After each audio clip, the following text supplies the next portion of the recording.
स्वागत है दोस्तों आपके अपने YouTube channel the smart study corner में। दोस्तों क्लास 10 का पहला चैप्टर साइंस का हम लोग डिस्कस करने वाले हैं और इससे रिलेटेड जितने भी ऑब्जेक्टिव इंपॉर्टेंट क्वेश्चन बनेंगे वो नेक्स्ट वीडियो में मिलेंगे। आज हम लोग नोट्स को डिस्कस करेंगे, कॉन्सेप्ट को समझेंगे, क्या है रासायनिक अभिक्रियाएँ और उनका समीकरण क्या है। रासायनिक अभिक्रियाएँ किन्हें कह सकते हैं? रसायन का मतलब क्या होता है, सबसे पहले इन्हें जानते हैं। रसायन का मतलब वो चेंजेस, वो बदलाव जिसे हम दोबारा से ओरिजिनल रूप में नहीं पा सकते हैं।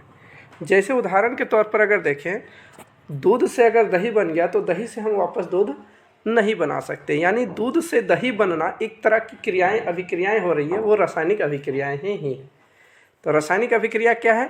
ऐसे परिवर्तन, ऐसे बदलाव जिनमें नए गुणों वाले पदार्थ का निर्माण होता है, वैसे अभिक्रिया को क्या कहते हैं? रासायनिक अभिक्रिया।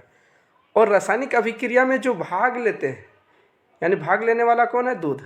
तो दूध क्या हमारा कहलाएगा? अभिकारक।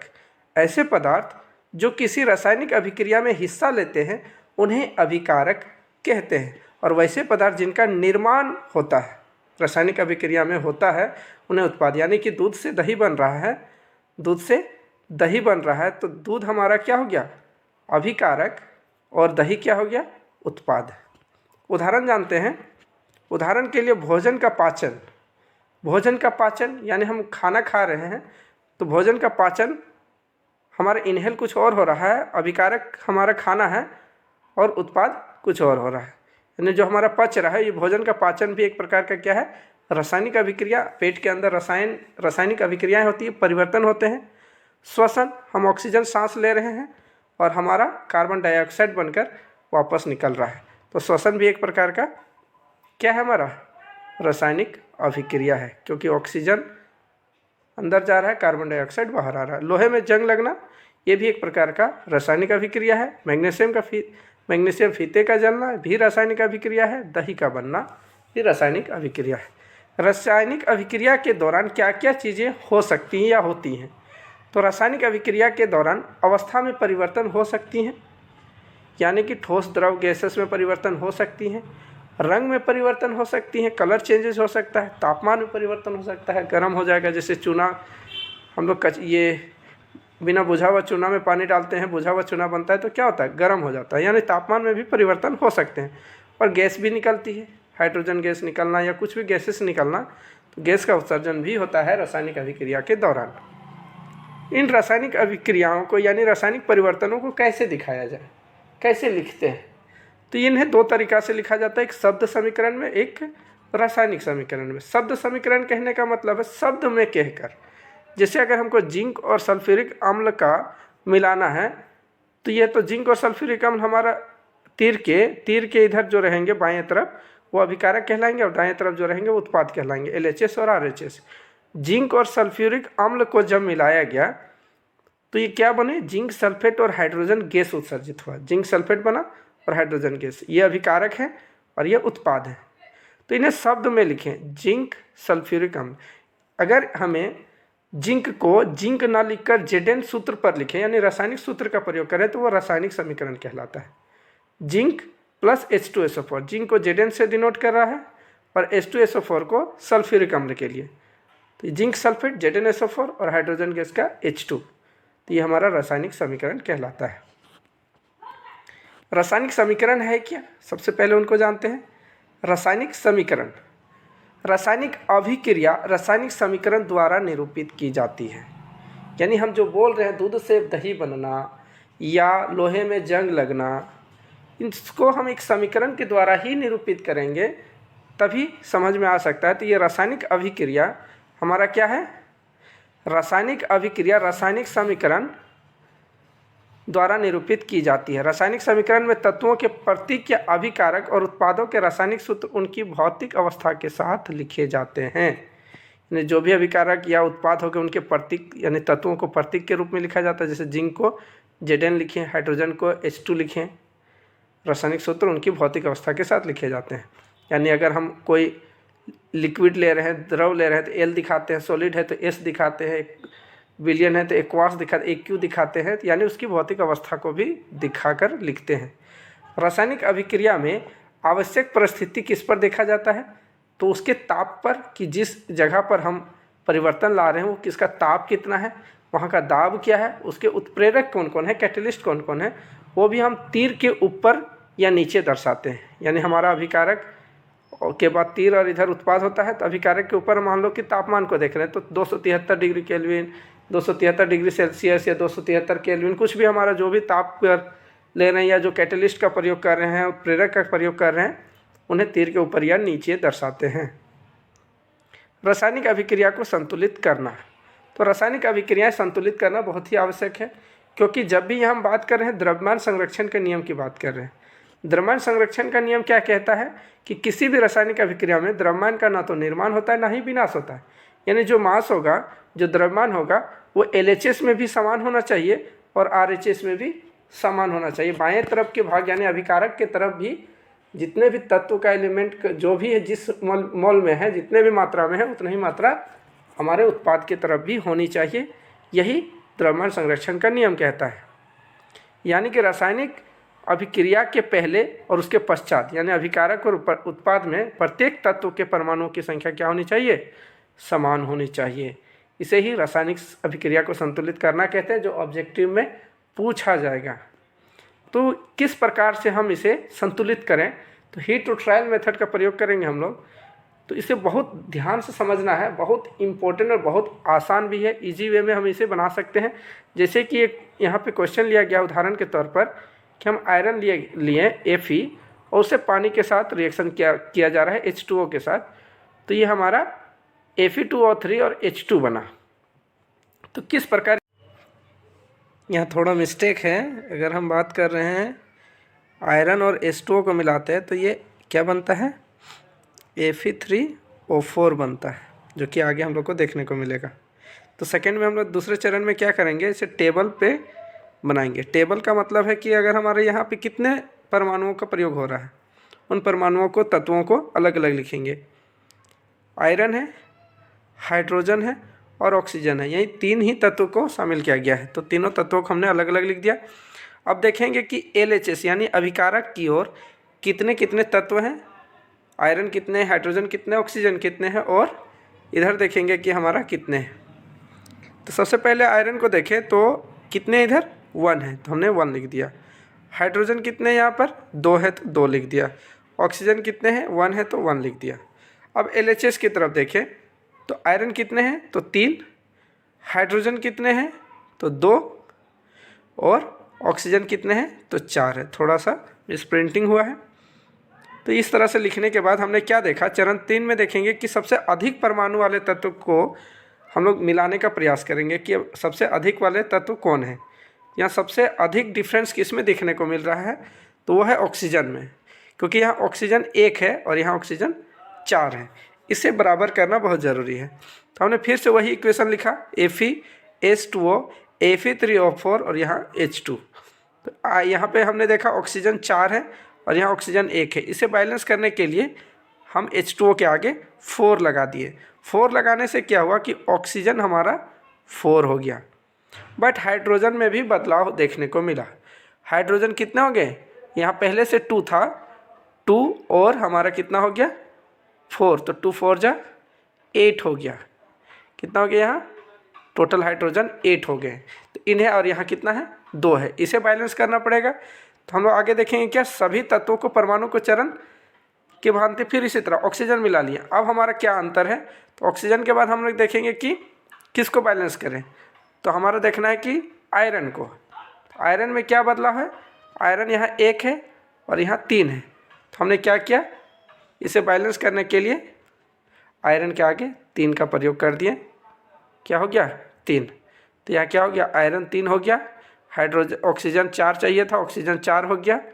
अब हम लोग को क्या डिफरेंस देखने को मिल रहा है हाइड्रोजन का, तो हाइड्रोजन यहाँ 2 4 जा यानी 2 चौकी 8 हो गया है। तो हमने 4 लिख के इसे भी 8 कर दिया। अब मिला के देखिए, हाइड्रोजन 4 दूनी 8, हाइड्रोजन 4 दूनी 8, ऑक्सीजन 4, ऑक्सीजन 4 और आयरन 3, आयरन यहाँ भी 3 है, आयरन यहाँ भी कितने हैं 3 है। इस तरह से दोनों तरफ बैलेंस हो गया। इधर iron 3, iron 3, oxygen 4, oxygen 4, hydrogen 8, hydrogen 8, दोनों तरफ बराबर हो गए। इसी को संतुलित करना कहते हैं। इस तरह से अगर हम लोग देखें फिर तत्वों को कैसे लिखें, तो अवस्थाओं के भौतिक अवस्थाओं के रूप में भी हमें लिखना है। अभिकारक और उत्पाद को उन्हें भौतिक अवस्था में लिखना भी जरूरी है। अगर वह ठोस हो तो उसे एस यानी सॉलिड से दिखाएंगे, द्रव हो तो एल यानी लिक्विड, गैस अवस्था में हो तो जी यानी गैस, और जलीय विलयन हो तो एक्वास। अगर यहाँ आयरन देखें, लोहा 3Fe बैलेंस किए हैं, सो संतुलित किए हैं, तो सॉलिड में है एस।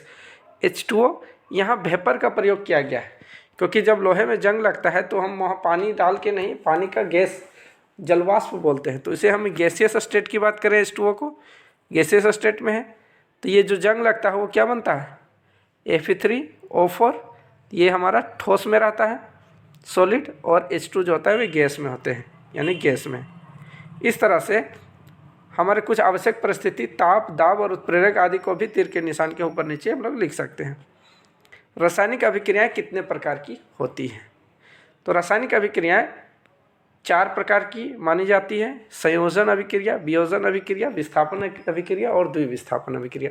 और यहाँ चारों में से 2-3 क्वेश्चन होते ही होते हैं।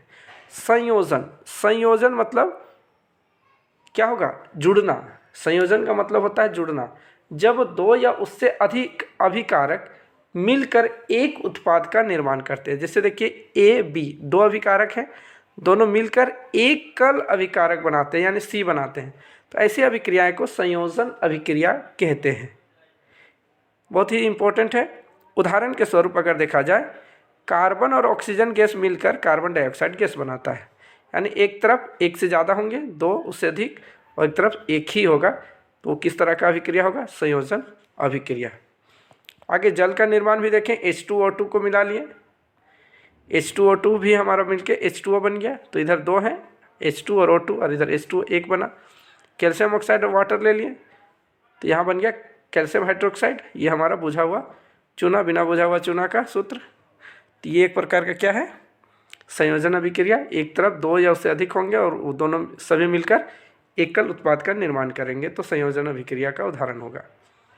ऊष्माक्षेपी, इसी में से अगर हम लोग देखें ऊष्माक्षेपी अभिक्रिया क्या है, एक होता है ऊष्माशोषी, एक होता है ऊष्माक्षेपी अभिक्रिया।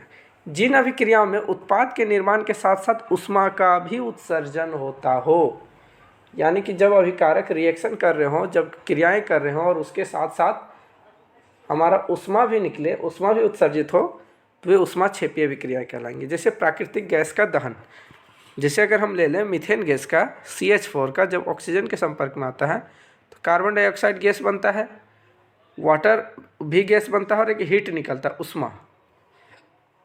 तो ऊष्मा निकलना ही क्या कहलाएगा, ऊष्माक्षेपी अभिक्रिया। श्वसन एक ऊष्माक्षेपी अभिक्रिया है, ये बहुत ही इंपॉर्टेंट ऑब्जेक्टिव क्वेश्चन पूछा जाता है। श्वसन किस प्रकार की अभिक्रिया है, ऊष्माक्षेपी, ऊष्माशोषी, इस प्रकार के क्वेश्चन देखने को मिलता है।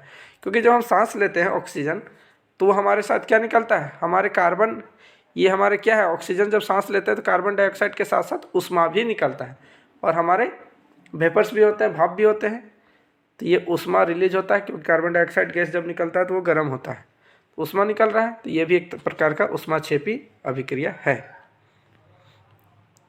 वियोजन अभिक्रिया, तो संयोजन के बिल्कुल विपरीत वियोजन अभिक्रियाएं होती हैं। संयोजन में 2 या उससे अधिक अभिकारक मिलकर एकल उत्पाद का निर्माण कर रहे थे, वहीं पर वियोजन अभिक्रिया एकल अभिकारक 2 या उससे अधिक उत्पाद का निर्माण करता है, उसे हम क्या कहते हैं, वियोजन अभिक्रिया कहते हैं।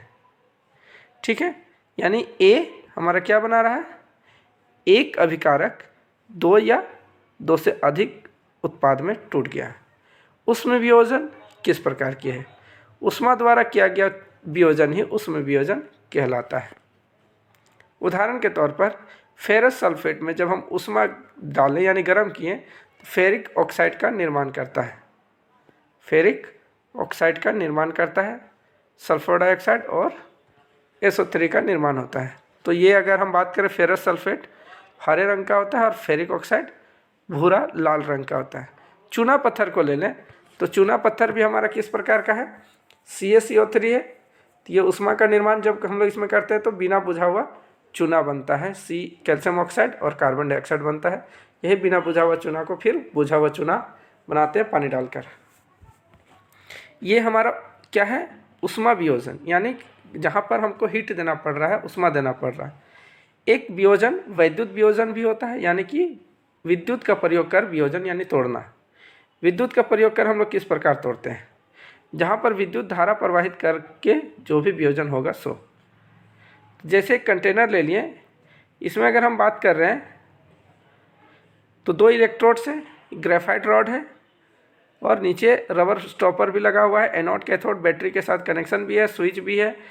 तो परख नली हम लोग ले लिए 2 और दोनों के अंदर रॉड डाला गया है।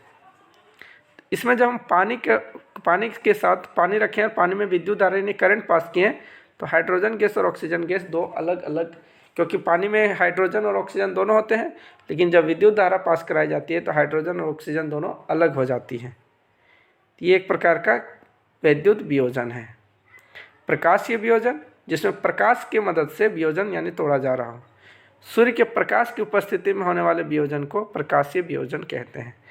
जैसे सिल्वर क्लोराइड AgCl ले लिए, सूर्य के प्रकाश में सिल्वर और क्लोराइड दोनों अलग हो जाते हैं। सिल्वर ब्रोमाइड ले लिए तो सिल्वर और ब्रोमीन दोनों अलग हो जाते हैं। ये 2 जो लगा है वो इसके संतुलित करने पर लगा है। इस अभिक्रिया का उपयोग श्याम श्वेत फोटोग्राफी में, यानी जो ब्लैक एंड वाइट हम लोग फोटो निकालते थे उसमें भी हम लोग प्रकाशीय वियोजन का ही प्रयोग करते थे पहले। ये इम्पोर्टेंट क्वेश्चन देखने को मिलता है।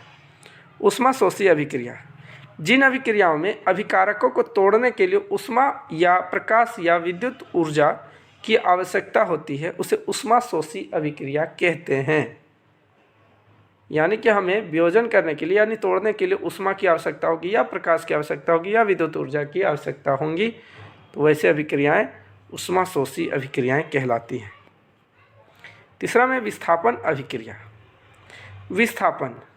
विस्थापन कहने का अर्थ है इन अभिक्रियाओं में अधिक क्रियाशील तत्व कम क्रियाशील तत्व को उसके यौगिकों से विस्थापित कर देता है। यानी जिसका ताकत ज़्यादा होता है कम ताकत वाले से उसका खजाना लूट लेता है। उदाहरण स्वरूप अगर देखा जाए तो यहाँ अगर हम लोग देखें, आयरन और कॉपर सल्फेट का जब रिएक्शन कराया जाता है तो कॉपर के साथ सल्फेट भी जुड़ा हुआ है, लेकिन कॉपर और सल्फेट दोनों में, कॉपर और आयरन दोनों में देखा जाए तो आयरन जो है उसका क्रियाशील वो अधिक सक्रिय तत्व है, ज़्यादा उसमें ताकत है, ज़्यादा वो क्रियाशील है, इसलिए वो सल्फेट को के साथ रिएक्ट कर जाता है, यानी आयरन सल्फेट बन जाता है और कॉपर को अकेले छोड़ देता है। यानी एक तरफा अगर बात करें, कॉपर के साथ सल्फेट जुड़ा था, सल्फेट को आयरन ले लिया, कॉपर अकेले हो गया। एक प्रकार का एक ही तरफ से एक तरफा बदलाव हो रहा हो तो वो विस्थापन अभिक्रिया कहलाता है। जैसे उदाहरण के स्वरूप लोहे के कील पर भूरे रंग की कॉपर की परत जम गई है। इससे क्या पता चलता है, जो कॉपर सल्फेट के नीला विलयन का रंग हरा FeSO4 के निर्माण के कारण हो गया। इस जो हम कॉपर सल्फेट लिए थे वो नीला कलर का था, वही हरा रंग में बदल गया। यानी जिंक और कॉपर सल्फेट ले लें तो हमारा जिंक सल्फेट और कॉपर अलग हो जाएगा। जिंक सल्फेट इसके साथ आ गया और कॉपर अलग हो गया। उसी तरह आयरन सल्फेट हुआ, क्योंकि जिंक कॉपर से अधिक क्रियाशील तत्व है यहाँ। फिर है द्विविस्थापन अभिक्रिया। द्विविस्थापन अभिक्रिया क्या है, जहाँ पर दोनों तत्व अपने अपने हिसाब से अपने अपने यौगिकों को आदान प्रदान करते हैं, अदला बदली करते हैं। इस अभिक्रिया में उत्पादों का निर्माण 2 यौगिकों के बीच आयनों का आदान प्रदान से होता है। जैसे अगर हम यहाँ सोडियम सल्फेट ले लें या बेरियम क्लोराइड ले लें तो सोडियम के साथ क्लोरीन का रिएक्शन बहुत अच्छा होता है और बेरियम के साथ सल्फेट का, तो ये बेरियम सल्फेट बन गया और सोडियम क्लोराइड बन गया। इसका तत्व क्लोरीन सोडियम के पास चला गया और इसका सोडियम का तत्व SO2 बेरियम के पास चला गया। तो इस प्रकार दोनों एक दूसरे को आदान प्रदान मदद किया, तो ये द्विविस्थापन अभिक्रिया कहलाती हैं। बेरियम सल्फेट के सफ़ेद अविलय अवक्षेप का निर्माण होता है, इसलिए इस अभिक्रिया को अवक्षेप अभिक्रिया भी कहते हैं। द्विविस्थापन अभिक्रिया को अवक्षेप अभिक्रिया भी कहते हैं। उपचयन और अपचयन क्या है? उपचयन और अपचयन, ऑक्सीडेशन और रिडक्शन। जब किसी पदार्थ में ऑक्सीजन की वृद्धि हो रही हो तो वह उपचयन कहलाता है, या फिर जब किसी पदार्थ में हाइड्रोजन की ह्रास हो रही हो तो वह उपचयन कहलाती है। यानी ऑक्सीजन की वृद्धि और हाइड्रोजन का ह्रास होना उपचयन का निशानी है, वहीं ऑक्सीजन की कमी और हाइड्रोजन की वृद्धि वह अप चेन में आता है। जैसे अगर हम लोग देखें कार्बन डाइऑक्साइड को ले लिया गया, कार्बन और ऑक्सीजन जब मिला क्या का निर्माण किया, कार्बन डाइऑक्साइड का। अगर हम यहाँ देखें ऑक्सीजन एक परमाणु में है तत्व है और यहाँ ऑक्सीजन 2 है, यानी किस तरह से बदला हुआ, यहाँ इंक्रीजमेंट हुआ है, बढ़ा है, ऑक्सीजन की संख्या बढ़ी है, 1 से 2 हो गई। तो एक प्रकार का ये ऑक्सीजन में वृद्धि क्या कहलाता है, उपचयन कहलाता है। तो यहाँ क्या हो रहा है, उपचयन हो रहा है। यहाँ कॉपर और ऑक्सीजन की बात करें तो कॉपर में यहाँ पर किसी प्रकार का कोई भी तत्व नहीं है, लेकिन जब वो ऑक्सीजन के साथ अभिक्रिया किया तो कॉपर के साथ कॉपर ऑक्साइड बन गया, यानी कॉपर के साथ ऑक्सीजन बढ़ गया। तो यहाँ पर अगर हम लोग देखें तो कॉपर में क्या हो रहा है, ऑक्सीजन बढ़ रहा है, तो ये एक तरह से कॉपर में उपचयन हो रहा है। जब कॉपर ऑक्साइड को हाइड्रोजन से रिएक्ट किया गया हीट के संपर्क में तो कॉपर और H2O बन गया, यानी हाइड्रोजन में यहाँ कोई भी ऑक्सीजन नहीं था बट हाइड्रोजन में यहाँ ऑक्सीजन बढ़ गया। तो इस प्रकार हाइड्रोजन के साथ क्या हो रहा है, उपचयन हो रहा है। अपचयन क्या है, जब किसी पदार्थ में ऑक्सीजन का ह्रास होता है, जब किसी पदार्थ में हाइड्रोजन की वृद्धि होती है, यानी पूर्णतः उसका अपोजिट, अपचयन का अपोजिट। जब ऑक्सीजन घटे और हाइड्रोजन बढ़े तो वह अपचयन कहलाता है। जैसे अगर हम देखें कॉपर ऑक्साइड और हाइड्रोजन गैस में, तो कॉपर और हाइड्रोजन ये वाटर बना दिया। तो कॉपर ऑक्साइड में अगर देखें तो कॉपर बना, मतलब ऑक्सीजन हट रहा है, यहाँ एक ऑक्सीजन है और यहाँ एक भी ऑक्सीजन कॉपर में नहीं है, कॉपर में एक भी ऑक्सीजन नहीं है। यहाँ कॉपर के साथ एक ऑक्सीजन है, यहाँ कॉपर के साथ एक भी ऑक्सीजन नहीं, इसका मतलब ऑक्सीजन की कमी हो रही है, ये अपचयन है। वहीं हाइड्रोजन में देखें तो यहाँ कोई भी ऑक्सीजन नहीं है, लेकिन यहाँ ऑक्सीजन आ रहा है, ऑक्सीजन में बढ़ रहा है, एक प्रकार का उपचयन है। तो एक ही समीकरण में दोनों अपचयन और उपचयन अभिक्रियाएँ हो रही हैं। इसे ही हम क्या कहते हैं, रेडॉक्स अभिक्रिया कहते हैं, यानी ये हमारा उपचयन अपचयन अभिक्रिया है। इस अभिक्रिया में कॉपर ऑक्साइड कॉपर में अपचयित हो जाता है, कॉपर ऑक्साइड कॉपर में अपचयित हो रहा है और हाइड्रोजन उपचयित हो रहा है। इस प्रक्रिया में अभिक्रिया में उपचयन और अपचयन दोनों हो रहे हैं, इसे रेडॉक्स अभिक्रिया कहते हैं। दैनिक जीवन में क्या है उपचयन अभिक्रियाओं का प्रभाव। संक्षारण क्या है, जब कोई धातु आर्द्रता अम्ल आदि के संपर्क में आती है जिससे धातु की ऊपरी परत कमजोर हो या संक्षारित होने लगती है, वो संक्षारण कहलाती है, यानी जंग लगती है। जैसे लोहे की वस्तु में जंग लगना, चांदी के ऊपर काली परत, तांबे के ऊपर हरी परत चढ़ना संक्षारण का ही उदाहरण है। इसे कैसे दूर किया जाए, तो इसे दूर करने के लिए हम यसद लेपन का प्रयोग करते हैं, जिसमें लोहे के पुलों में जिंक का प्रयोग कर कर हम उसे संक्षारण से बचाते हैं। विद्युत लेपन कर, यानी उसमें हम लोग क्रोमियम का लेपन वगैरह करके हम लोग जो मूल तत्व है उसे बचाने का प्रयास करते हैं संक्षारण से, या पेंट करके धातु से जो भी चीज़ें बनी हैं उससे अगर हम बात करें पेंट कर दें तो भी हम संक्षारण से बचा सकते हैं। विकृत गंधिता क्या है। विकृत गंधिता वसायुक्त और तैलीय खाद्य सामग्री में जब वायु के संपर्क में आते हैं तो उसमें ऑक्सीजन का तत्व बढ़ जाता है और वो उपचयित हो जाते हैं। उपचयित होने से क्या होता है, उसके स्वाद और गंध में परिवर्तन हो जाता है, एक प्रकार का हम अपनी भाषा में बोल सकते हैं बसत जाता है। जब कुरकुरे का पैकेट जब हम खोल के रखें तो कुछ देर बाद वो खाने का जैसा नहीं लगता, उसके सेंट, उसका जो खाने का जो प्रकृति था वो भी बदल जाता है। इसे ही हम विकृत गंधिता कहते हैं। विकृत गंधिता से कैसे बचाया जाए, रोकने के उपाय, तो हम जो भी प्रयोग करें वो प्रति ऑक्सीकारक का उपयोग करें ताकि ऑक्सीजन या उपचयित ना हो, तो वह हमारा सही रहेगा। इसलिए नाइट्रोजन गैस का प्रयोग किया जाता है। जो भी कुरकुरे का पैकेट होते हैं उसमें नाइट्रोजन गैस का प्रयोग क्यों करते हैं, ताकि विकृत गंधिता यानी उपचयित होने से वो खाने वाला चीज़ को बचा रहे हैं, खराब होने से बचा रहे हैं। वायुरोधी बर्तन में रखेंगे जहाँ पे हवा नहीं जाती हो, या वायु के स्थान पर नाइट्रोजन गैस का प्रयोग करेंगे ताकि वो चीज़ सुरक्षित रहे, या शीतलन द्वारा फ्रिज वगैरह में ठंडा करके भी हम लोग उसे उसकी विकृत गंधिता को बचा सकते हैं। इस तरह से ये हमारा पहला चैप्टर का कॉन्सेप्ट नोट्स कंप्लीट हो गया। जिन्हें लिखना है वो पॉज करके लिख लें या फिर मैसेज कर दें कि नोट्स चाहिए तो नोट्स भी मिल जाएंगे। अगले वीडियो में हम ऑब्जेक्टिव क्वेश्चंस को डील करेंगे, इसलिए जितने भी मैट्रिक एग्ज़ाम इस बार झारखंड बोर्ड लिखने वाले हैं और या कोई भी स्टेट बोर्ड, बिहार बोर्ड हो या यूपी बोर्ड हो, फटाफट से शेयर कर दें और वीडियो को लाइक करें, सब्सक्राइब करें ताकि वीडियो समय आप लोग को मिलते रहे और एकदम तैयार हो जाइए, क्योंकि एग्ज़ाम बहुत ही नज़दीक है। जो हो इस बार अच्छे रिजल्ट से पास करना है। धन्यवाद।